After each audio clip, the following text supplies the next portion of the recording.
Ama arang inya arang pargana ko arang ge pargana arang channel nyal taun pe ajam taun pe tehna খবর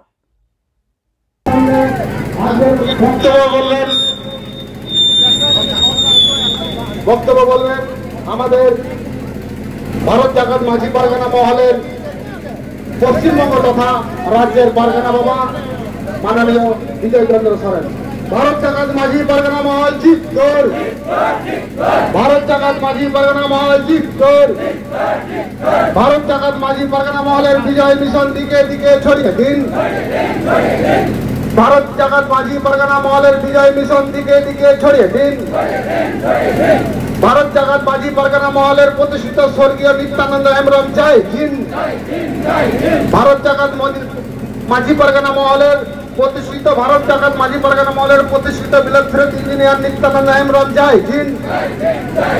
অসংখ্য ধন্যবাদ। এখন আপনাদের সামনে বক্তব্য রাখছেন আমাদের রাজ্যের পারগানা তথা পশ্চিমবঙ্গ পনত পারগানা বাবা মাননীয় বিজয় চন্দ্র সরেন মহাশয়।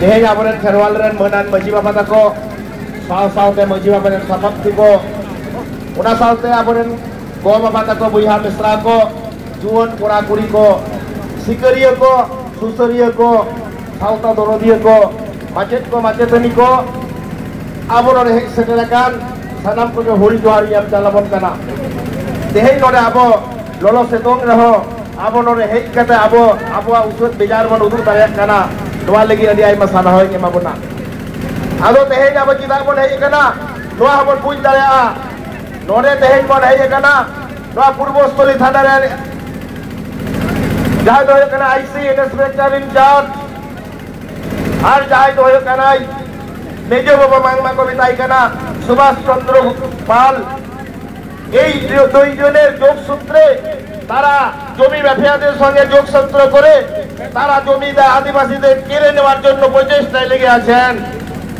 বন্ধুগণ আপনারা সকলেই জানেন এই আদিবাসী ভারত জাকাত মাঝি পারগানা মহল এবং আদিবাসী সমাজ আজকে কেন এই পূর্বস্থলী থানার সামনে এসে আগে বিক্ষোভ দেখাচ্ছেন কেন আপনারা ভাববেন না আগে তো এখানে আদিবাসীরা এই ধর্ণা দিতে আসেনি।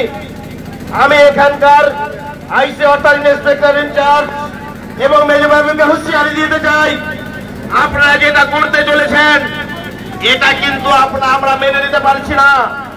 সুভাষচন্দ্র ঘোষ সুভাষচন্দ্র পাল বন্ধু আপনার সঙ্গে দীর্ঘ পরিচিত। আমি রাজ্যের একজন পারগানা আদিবাসী ভারত জাকাত মাঝি পারগানা মহলের রাজ্য পারগানা রাজ্যের নেতৃত্ব আপনি একবারও চিন্তা করলেন না বিজয় বাবুর এগেনস্টে আপনি কেস দিচ্ছেন। আপনি জানেন আপনাকেও আমরা লাখো লাখো কেস দিতে পারি। সুভাষচন্দ্র পাল আপনি সংযত হবেন। আপনাকে এখানে বলে যাই এই পূর্বস্থলী থানা থেকে আপনাকে এখানে দূর হাঁটাও হতে হবে কারণ আপনাকে এসপি কে আমরা জানিয়েছি এসডিও স্যারকে এবং জানিয়েছি এসডিপিও সাব ডিভিশনাল পুলিশ অফিসারকে। হ্যালো হ্যালো হ্যালো ও পদার্থ এসআইওটা সাব ইন্সপেক্টরকে আপনি রেখেছেন। ও পদার্থ সাব ইন্সপেক্টর উনি কোন স্পর্ধায় কোন সাহসে আদিবাসীদের উপর 24 জনের উপর কেস চাপালেন? কেন কেস চাপালেন? তার কি উদ্দেশ্য ছিল, কি লক্ষ্য ছিল? আপনি কেস কেন দিলেন? আপনি ইতিহাস দেখেছেন। দূর দূর দূর হটাও। আমরা এখানে জলের গাড়ি ব্যবস্থা করার কথা বলেছিলাম, জলের গাড়ি ব্যবস্থা করার কথা ছিল। এসপি কে বলেছিলাম, এসডিপিও কে বলেছিলাম এবং এখানকার আইসি জাইগিরি তাকেও বলেছিলাম। কিন্তু আদিবাসী জল তেষ্টা পাই না, আদিবাসীরা জল তেষ্টা পাই না, আদিবাসীদের জল পিপাসা নেই, সেই জন্য জলের কোনো অ্যারেঞ্জমেন্ট নেই। এই স্বাধীন ভারতবর্ষ প্রশাসনের পশ্চিমবঙ্গের মুখ্যমন্ত্রী লাখো লাখো টাকা পুলিশ অফিসারদের দিচ্ছেন আর আপনারা জলের ব্যবস্থা করতে পারলেন না। একটা জলের গাড়ি দিতে পারলেন না। আপনারা কি চাইছেন এখানে? আমাদের আজকে আমরা এসেছি, ধিক্কার এসেছি, কেননা এই ইতিহাসটা সকলে জানার কথা। আপনারা সকলেই জানেন, যেটা হচ্ছে মিসবাপুর অর্থাৎ লক্ষ্মীপুর গ্রামে আদিবাসীদের সম্পত্তি ৭৪ শতক সম্পত্তি 1965-1970 সালে বাসু হেমব্রম 1970 সালে বাসু হেমব্রম একজন ও আদিবাসীর কাছে কিনে নেয়। সেই সম্পত্তিটা 1970 থেকে 1920 পর্যন্ত উনি চাষ করে এসেছেন। অর্থাৎ 1970 ওদিকে 30 এদিকে 20 50 বছর আদিবাসীরা বাসু হেমব্রম এবং রিঙ্কু হেমব্রমরা চাষ করে এসেছেন। সেই সম্পত্তিটা 2019 সালে ওখানে কাবুল শেখ বলে একজন তাদের আর্থিক অনটনের জন্য তারা মর্গেজ দিয়েছিল 1 বিঘা জমি 74 শতকের মধ্যে 1 বিঘা জমি কাবুল শেখকে বন্ধক দিয়েছিল বা মর্গেজ দিয়েছিল। উনি যখন টাকা ফেরত পাবেন সেই টাকাটা আবার তাকে সেই সম্পত্তিকে ফেরত দেবেন। কিন্তু সেই ভাগে কি দেখা গেল, 2022 সালে বসির উদ্দিন এবং নাসির উদ্দিন শেখ জমি মাফিয়া, তাদের মিসবাপুরে গ্রামে বাড়ি, তাদের এখানকার যিনি বিধায়ক আছেন তপন চ্যাটার্জির যোগসূত্রতে তপন চ্যাটার্জি অপদার্থতা তাদের এই সম্পত্তিকে হরণ করার চেষ্টা করা হচ্ছে। এখানকার সেই তপন চ্যাটার্জির জেলা চামড়ে হচ্ছে আইসি ইন্সপেক্টর ইনচার্জ, আর হচ্ছে মেজো বাবু যিনি সুভাষচন্দ্র পাল। এদের যোগসূত্রতে আদিবাসীদের সম্পত্তি কেড়ে নেওয়ার প্রচেষ্টা চলছে। বন্ধুগণ, সেটা হুঁশিয়ার আমরা দিয়ে যেতে চাই। আদিবাসীদের সম্পত্তি এখানে CND act, Chotanagpur tenancy act এবং SPD act, Santal Pargana tenancy act সংবিধানে লিপিবদ্ধ আছে। আদিবাসীদের সম্পত্তি ও আদিবাসীরা নিতে পারবে না, আদিবাসীদের সম্পত্তি ও আদিবাসীরা নিতে পারবে না। বন্ধু, কি করে কোন সূত্রে আদিবাসীদের সম্পত্তি ও আদিবাসীরা নিতে চলেছে? আপনারা ভাববেন না এখানে বাসু হেমব্রম, তার যে বাসু হেমব্রম মারা গেছেন, এখন যিনি আছেন রিঙ্কু হেমব্রম, তারা চাষবাস করে 50 বছর চাষ করেছে, আর ওরা কোনো চাষই করলো না। বসির উদ্দিন এবং নাসির উদ্দিন জমি মাফিয়া, তারা গত 2022 সালে কিনে হঠাৎ জলঘোল করতে চলেছে। সেখানে এসডিও সাব ডিভিশনাল পুলিশ অফিসারের কাছে আমরা বসেছিলাম, সেখানে বলা হয়েছে কেউ নামবে না জমিতে। সেই ইতিহাস কি মেজবাবু জানেন? সেই ইতিহাস কি ইন্সপেক্টর ইনচার্জ জানেন? সেই ইতিহাস আপনারা জানেন না। অথচ সেই জমিতে আপনারা সেই জমিতে মদত দিয়ে সেই বসির উদ্দিন এবং নাসির উদ্দিন বাংলাদেশ থেকে আগত তাদেরকে জমি পাইয়ে দেওয়ার চেষ্টা করছেন।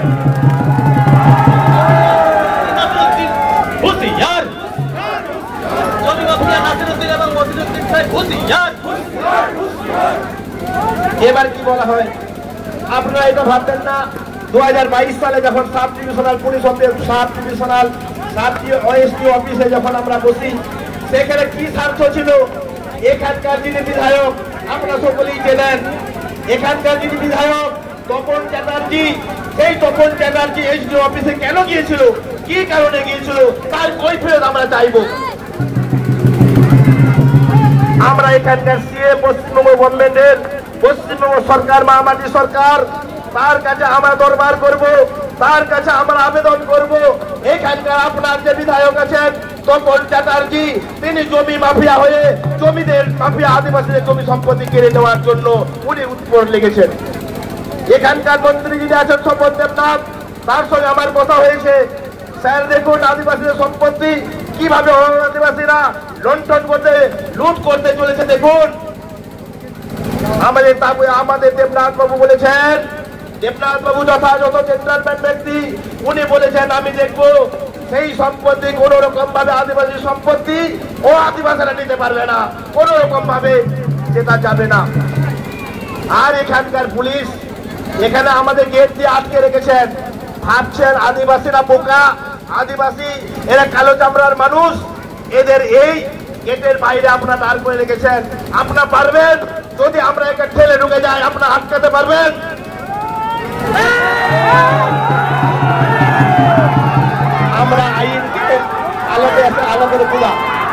মাঝি বাবা, আমরা জানি আদিবাসীরা শান্তিপ্রিয় মানুষ, আদিবাসীরা শান্তিপ্রিয় মানুষ। আমরা সংবিধানকে মানি, আমরা সংবিধানকে মানি, আমরা আইনকে মানি, পুলিশ প্রশাসনদের আমরা মানি, এসডিপিও এবং এসপি এবং ডিএম আমরা প্রত্যেকে প্রশাসনের কর্মকর্তাদের আমরা মানি। তবে সেটা আমরা আইনকে মানি বলে, আমরা আইনকে মানি বলে আমাদের দুর্বল ভাববেন না, আমাদের দুর্বল ভাববেন না। এইটাই শেষ কথা বলে যায়, আদিবাসীরা আমাদের এই সম্পত্তি, এই সম্পত্তি যদি 1 মাস টাইম দিচ্ছি, 1 মাস টাইম দিচ্ছি, যদি 1 মাসের মধ্যে আদিবাসীদের সম্পত্তি 74% সম্পত্তি যদি ফেরত না পাই, তাহলে আমরা পশ্চিমবঙ্গকে অচল করে দেব, পশ্চিমবঙ্গকে অচল করে দেব। এটা চোর গলায় বলে দিতে চাই। পশ্চিমবঙ্গে 23টি জেলা আছে, 23টি জেলাতে ভারত জাকাত মাঝি পারগানা মহলের পারগানা বাবারা আছেন, মাঝি বাবারা আছেন। তারা জানবেন, ভাববেন, ভারতবর্ষ যখন পরাধীন ছিল, সেই পরাধীন ভারতবর্ষ ইংরেজের সঙ্গে যখন ইংরেজরা শোষণ শাসন চালাচ্ছিল, ইংরেজের সঙ্গে রুখে দাঁড়াবার মতো কোন রকম কোন সম্প্রদায়, কোন জাতি ছিল না। সেইখানে আদিবাসীরা এই কালো চামড়ার মানুষ বাবা তিলকা মাঝি বুকটাকে চিটিয়ে দিয়েছিল এবং ক্লিভল্যান্ড সাহেবকেও মেরে দিয়েছিল, এক তীরের মাধ্যমে তাকে মাটিতে লুটিয়ে দিয়েছিল। সেই আদিবাসী সম্প্রদায়ের মধ্যে আমরা সিধু 1855 সাল 30 জুনের কথা আপনারা ভাববেন। স্বাধীনতা সংগ্রামী বীর যোদ্ধা সিধু মুর্মু এবং কানু মুর্মুর নেতৃত্বে ইংরেজদেরকে আমরা ঝাঁঝরা করেছিলাম। তারপরে স্বাধীনতা অর্জন হয়েছে। কোথায় বিনয় বাদল দীনেশ, কোথায় মাস্টার দাস সূর্য সেন, কোথায় নেতাজি সুভাষ বোস? তারা 19 শতকে এসেছেন। আপনারা ভাববেন 1784 সাল, 1782 সালে বাবা তিলকা মাঝির নেতৃত্বে আন্দোলন উলগুলান চলেছিল। 1855 সাল সিধু কানুর নেতৃত্বে হুল বিদ্রোহ হয়েছিল। ইংরেজদের পরাহত করার জন্য আদিবাসীরা এগিয়েছিল। আর আজকে কি দেখা যাচ্ছে, 1947 সাল ভারতবর্ষ স্বাধীনতা অর্জন হলো। স্বাধীনতার পর আমরা আদিবাসীরা কি প্রকৃতি স্বাধীনতা পেয়েছি, প্রকৃতিকে আমরা ফ্রিডম হয়েছি? আমরা এখনো ফ্রিডম পাইনি। আমরা এখানে পশ্চিমবঙ্গ গভর্নমেন্টকে এটাই বলবো, আমাদের এখানকার যিনি আছেন প্রাইম মিনিস্টার, যিনি আছেন প্রধানমন্ত্রী অটল বিহারী বাজপেয়ী, এবং সর্বোপরি প্রশাসনের হেড যিনি আছেন দ্রৌপদী মুর্মু আছেন, আপনারা ভাববেন না আদিবাসীরা পিছিয়ে আছে। দ্রৌপদী মুর্মু আইনের হেড, 1 নম্বর নাগরিক ভারতবর্ষে, তারা থাকা সত্ত্বেও আদিবাসীদের উপর এই পুলিশ রাজনৈতিক চামচাগিরি করছেন। পুলিশ অফিসার রাজনৈতিক চামচাগিরি করছেন। এই আইসি ইন্সপেক্টর ইনচার্জ, আপনি ঠান্ডা ঘরে এসি ঘরে বসে বলে ভাবছেন আপনি ভাজাভাজি উল্টে খেতে জানেন না। আপনি ইন্সপেক্টর ইনচার্জ হয়ে কোন রকম আমাদের সঙ্গে সৎ ব্যবহার করেন না। ওই ঠান্ডা ঘরে বসে ঠ্যাঙের উপর ঠ্যাং বসিয়ে আপনি সেখানে আপনার মতো কাজ করছেন। আর আপনার মেজবাবু সুভাষ চন্দ্র পালকে এগিয়ে দিয়েছেন, যাও তুমি ওখানে গিয়ে আদিবাসীদেরকে ওই বসিরউদ্দিন নাসিরউদ্দিনের সঙ্গে, ওই তপন চ্যাটার্জির সঙ্গে যোগসাত করে আদিবাসী সম্পত্তিকে কেড়ে নেওয়া হোক। আমরা সবই বুঝতে পারি বন্ধু, আমরা সবই বুঝতে পারি, সবই জানতে পারি। আমরা এটাই বলতে চাই, কারণ আমি এটাই সাফ সাফ কথা বলে যাই। আমাদের বিষম পারগানা বাবা মাননীয় রবীন্দ্র টুডু বলেছেন, যদি আপনি বলবেন বিজয় বাবু আপনি 1 মাস সময় দেবেন, 1 মাসের মধ্যে 1 মাসের মধ্যে যে সম্পত্তিটা ফেরত না হয়, তখন আমরা দেখবো অল ইন্ডিয়া, বিহার, বেঙ্গল, উড়িষ্যা, আসাম, ঝাড়খণ্ড, বাংলাদেশ, পাকিস্তান আমরা রুখে দাঁড়াবো।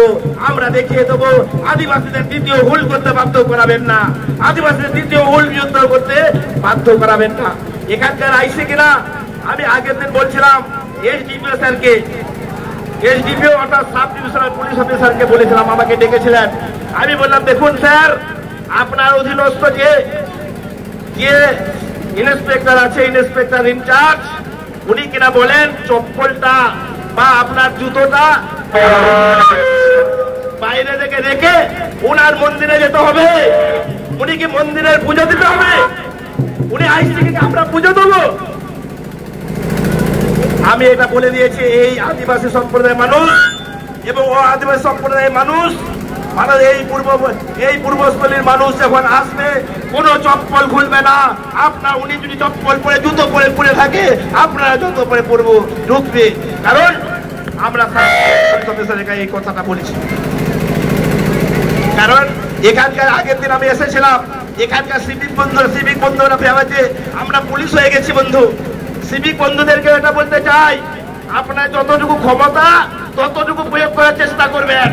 সিভিক বন্ধুদের এটাই বলে যায়, আপনার যেটুকু ক্ষমতা সেইটুকু প্রয়োগ করবেন। আপনারা বলতে ভিতরে যাওয়া যাবে না, আপনার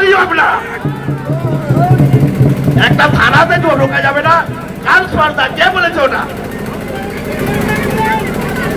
সিভিক ভলেন্টিয়ারকে সতর্ক করে দিতে চাই, আপনারা রাস্তায় দাঁড়িয়ে থানাটা কাদের জন্য? জনসাধারণের জন্য থানা। আর আদিবাসীরা ঢুকবে, আদিবাসীরা ঢুকবে, সেখানে চপ্পলটা ঢুকতে হবে। ওইখানে মন্দিরে উনি মসজিদে বসে আছেন, ইন্সপেক্টর ইনচার্জ। এখানে এসপির কাছে আমরা যাই, এসপির ওয়েলকাম করে আমাদের ডেকে দেন এবং সেখানে আমরা সচরাচর ঢুকতে পারি। আর এখানে পূর্বস্থলী থানা কি এমন হয়ে গেছে, তারা কি ইচ্ছা মতন আপনি এই থানাটাকে চালাবেন নাকি? সেই জন্য আমরা এটাই বলতে চাই, বিস্তারিত কথা বলবো না, আমি এটাই বলতে চাই, পরবর্তী ক্ষেত্রে আমাদেরকে যেন আর নামতে হয় না হয়, আমাদেরকে যেন আমাদের বিপ্লব করতে না বাধ্য হতে হয়। আপনারা তার সাহায্য করে জমিটাকে ক্রয় করলেন, অবৈধ জাল মাফিয়ার কাছে জমিটাকে কিনলেন, আর আদিবাসীদের উচ্ছেদ করার প্রচেষ্টা চলছে, সেটা ভুলে যান, সেটা কখনোই হবে না। যদি সেটা হয় তাহলে আমরা কিন্তু মুখে দাঁড়াবো, শেষ রক্তবিন্দু পর্যন্ত আমরা ঝরাবো রক্ত, তবু ওই সম্পত্তি নিয়ে আমরা ছেড়ে কথা বলবো না। যাই হোক, আমি এখানে আগত প্রত্যেক ভাই বন্ধু এবং আপনার বইহা মিশ্রা কো বাবা তাকো আর আপনার জুয়ন কোড়াকুড়ি কো সিঙ্গল সানাত করে হুল জোহারি জ্ঞান চালাবন কেনা সাউতে আমি এখানকার পুলিশ প্রশাসনের, তবে প্রত্যেক অফিসাররাই খারাপ নয়, প্রত্যেক এসআইরা এসেছেন, আপনারা এসআইরা এসেছেন, বিভিন্ন অফিসাররা এসেছেন, প্রত্যেক অফিসার খারাপ নয়। আমাদের সঙ্গে যথেষ্ট সুসম্পর্ক বজায় রেখে আপনারা চলেন এবং প্রত্যেকে পুলিশ প্রশাসন এবং এই এলাকাবাসী প্রত্যেককে শুভবুদ্ধি সম্পন্ন ব্যক্তিবর্গদেরকে আমার আন্তরিক অভিনন্দন এবং শুভেচ্ছা জানিয়ে আমার এক ঘন্টার মতো আমার সংক্ষিপ্ত বক্তব্য এখানেই সমাপ্ত ঘোষণা করলাম। ফুল জোহার জোহার।